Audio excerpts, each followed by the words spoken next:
Hello বন্ধুরা, কেমন আছেন? আশা করি আপনারা ভালোই আছেন। আজ আমাদের গন্তব্য বেড়িগোপালপুর ঘাট। আসার জন্য আপনারা শিয়ালদা থেকে ট্রেন ধরে গোবরডাঙ্গা আসতে পারেন এবং ওখান থেকে বাস ধরে ডাইরেক্ট বেড়িগোপালপুর, অথবা বনগাঁ থেকে বাস ধরে ডাইরেক্ট বেড়িগোপালপুর আসতে পারেন। যেতে যেতে বৃষ্টি শুরু হয়ে গেল, কিচ্ছু করার নেই, অগত্যা দাঁড়িয়ে পড়তে হলো।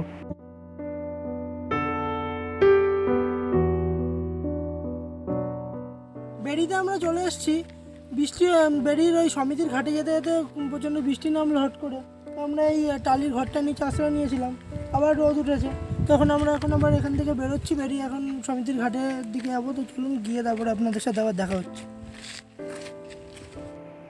আমার নৌকা ভাসাইয়া জলে চেয়ে থাকি বসি তীরে, ছোট ছোট ঢেউ উঠে আর পড়ে, রবির কিরণে ঝিকিমিকি করে, আকাশেতে পাখি চলে যায় ডাকি, বায়ু বহে ধীরি ধীরি, গগনের তলে মেঘ ভাসে কত, আমারই সে ছোট নৌকার মতো।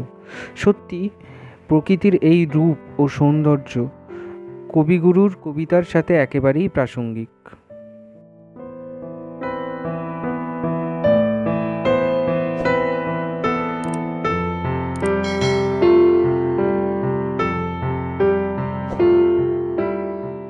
আমরা বেড়ির বাওড়ে চলে এসেছি। তো ওই সাইডটায় সমিতির ঘাটটা ছিল, সমিতির ঘাটে আমরা গেছিলাম, ওখানে কোনো মাঝিকে দেখতে পেলাম না। তো আমরা নৌকা চড়তে পারলাম না।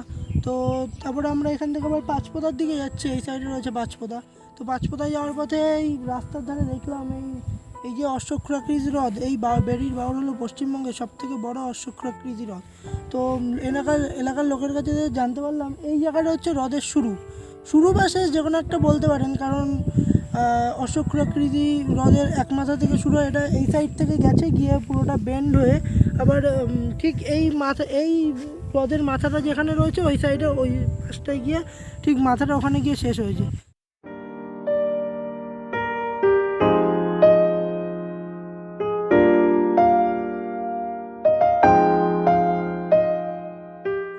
এই মরশুমে পাট গাছ কাটা হয়। তো এখানে আমরা দেখতে পাচ্ছি গ্রামের লোক কিছু পাট গাছ কেটে এখানে জলে পচাতে দিয়েছে। তো এই পাটকাঠির গা থেকে আঁশ ছাড়িয়ে এই যে এখানে পাটগুলোকে আটি বেঁধে রেখে দিয়েছে। আর এই পাটগুলো দিয়ে এই পাটের ব্যাগ, তারপরে বিভিন্ন যে পাটের জিনিসপত্র তৈরি হয় এই পাট দিয়েই তৈরি হয়। আর এই পাটকাঠিগুলো জ্বালানি হিসেবে ব্যবহার করা হয়।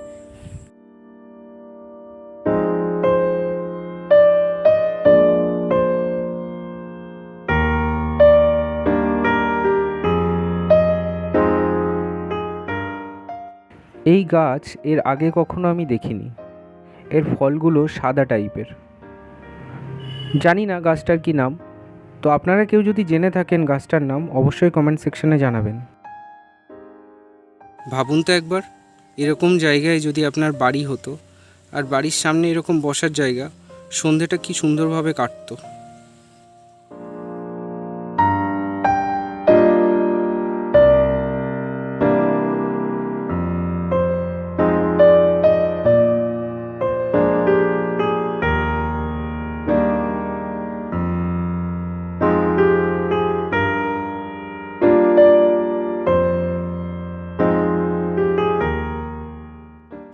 বেড়ির বাওড় দেখে আমরা চলে এসেছি বেড়িগোপালপুর ঘাটে। এটা হচ্ছে ইছামতি নদী। এটা টাকি বসিরহাটের দিক থেকে ওই বড় ইছামতি নদী এখানে আস্তে আস্তে তার বেগ হারিয়ে খরস্রোতা হয়ে এই ছোটো নদীতে পরিণত হয়েছে।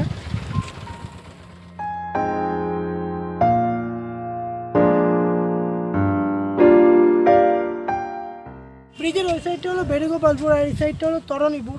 তো এই দুটো গ্রামকে একসাথে মিলিত করেছে এই অতি প্রাচীন এই কাঠের ব্রিজ।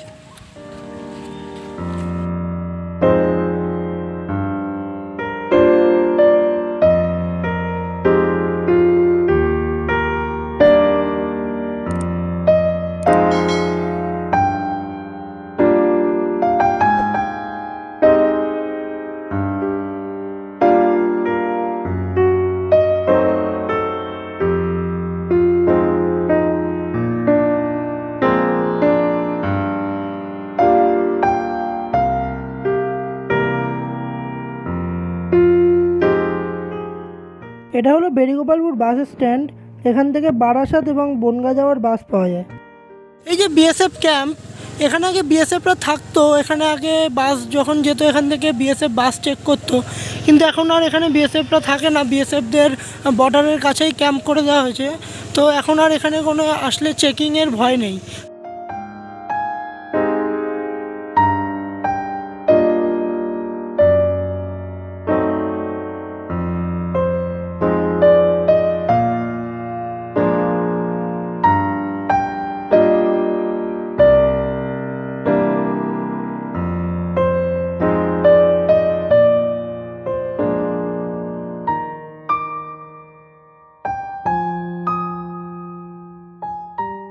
বাবরের পাশে এই গ্রহরাজের মন্দির আছে, তো আজকে শনিবার, তাই জন্য এখানে এই সাজানো গোছানো হয়েছে, পুজো হবে তাই।